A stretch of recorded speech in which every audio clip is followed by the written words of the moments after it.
Yang pertama, kami menyampaikan bahwa sesuai dengan arahan Bapak Presiden tentang digitalisasi pendidikan, Kementerian Pendidikan Dasar Menengah sudah melakukan 3 langkah terkait dengan digitalisasi pendidikan ini. Yang pertama, kami sudah menyelesaikan naskah akademik dan juga capaian pembelajaran untuk mata pelajaran coding dan kecerdasan artifisial. Sekarang sudah dalam proses menunggu diterbitkannya Peraturan Menteri Pendidikan Dasar dan Menengah, yang insya Allah pembelajaran coding dan kecerdasan artifisial ini akan kami jadikan sebagai mata pelajaran pilihan untuk jenjang SD, SMP, dan SMA. Untuk SD akan dimulai pada kelas 5 dan kita rencanakan dimulai pada tahun pelajaran 2025-2026.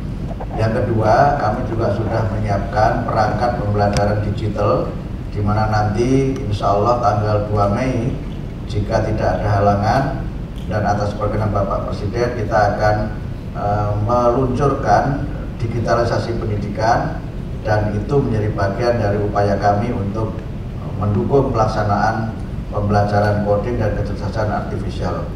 Yang ketiga, kami sekarang sudah melakukan pembicaraan dengan mitra-mitra terkait dan juga menyediakan pendanaan untuk pelatihan guru coding dan kecerdasan artifisial. Mudah-mudahan dengan 3 langkah ini program digitalisasi pendidikan sebagai arahan dari Bapak Presiden dapat mulai kita laksanakan secara bertahap.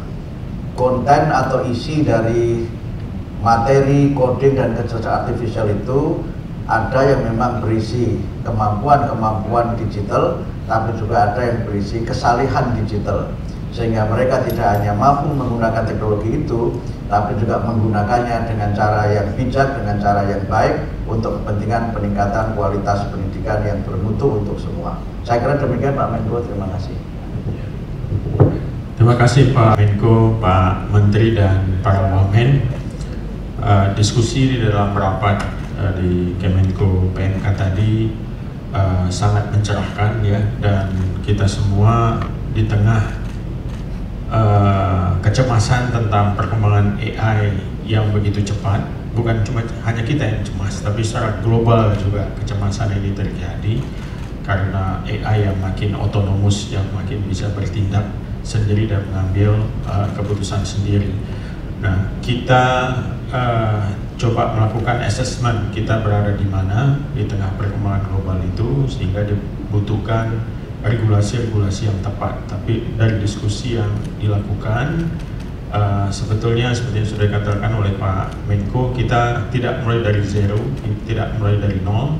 Kita sudah punya seperangkat regulasi yang beririsan untuk mengatur AI. Misalnya kita punya Undang-Undang ITE, kita punya Undang-Undang PDP, Perlindungan Data Pribadi, ya, dan ada juga sejumlah peraturan pemerintah, ya, misalnya yang terkait dengan Child Online Protection dan yang berhubungan dengan data.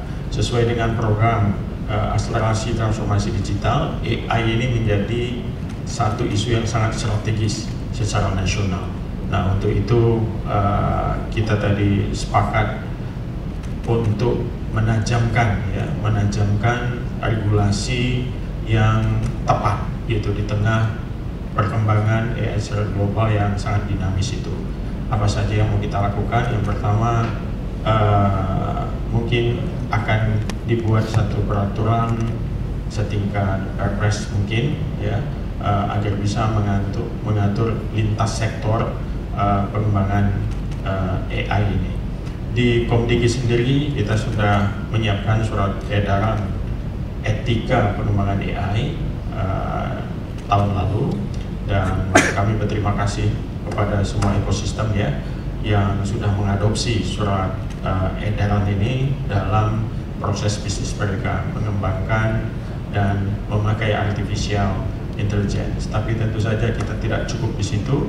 Kita coba tingkatkan regulasi yang lebih komprehensif dan lebih mengikat, karena mengingat dampak dari penggunaan AI ini cukup luas dan risiko-risiko yang harus dimitigasi.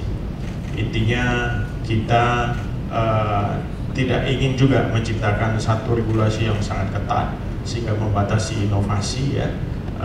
Namun demikian kita coba melihat risiko-risiko yang mungkin muncul dalam pengembangan ataupun penerapan AI ini. Dua hal yang penting di sini adalah kita berkomitmen untuk mendorong infrastruktur pengembangan AI nasional, mungkin nanti masuk dalam Stranas dan juga peta jalan pengembangan AI. Lalu yang kedua, pengembangan digital talent, khususnya dalam soal pengembangan artificial intelligence. Tadi antar kementerian sudah berdiskusi, kita punya target, kita tidak ingin hanya menjadi pasar, hanya menjadi user, tapi kita harus menjadi developer untuk soal AI ini, dan kita harus menjadi epicentrum dalam rantai pasok global untuk pengembangan AI ini. Saya kira itu yang ingin saya sampaikan. Terima kasih. Terima kasih Pak Menko, terima kasih Pak Menteri izin. Terima kasih teman-teman media yang sudah menunggu dari tadi. Hari ini meetingnya sangat produktif.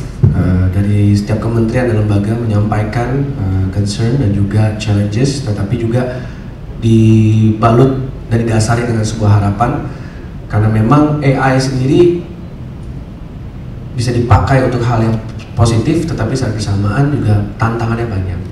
Kalau kami dari Kementerian Kebudayaan memang sudah sedang menyiapkan strategi, karena fokus penggunaan AI di Kementerian Kebudayaan adalah fokus pelestarian, di mana AI dapat digunakan untuk melestarikan bahasa-bahasa daerah, AI dapat digunakan untuk pelestarian pola tenun dan juga cara membuat tenun tersebut. AI juga dapat melestarikan bunyi-bunyi suara alat musik tradisional, dan juga AI dapat digunakan untuk bagaimana membuat sejarah menjadi lebih menyenangkan untuk dipelajari oleh anak-anak Gen Z dan juga anak-anak sekolah, dengan gambar-gambar yang bergerak atau juga bisa dengan data-data insight dengan grafis yang menarik.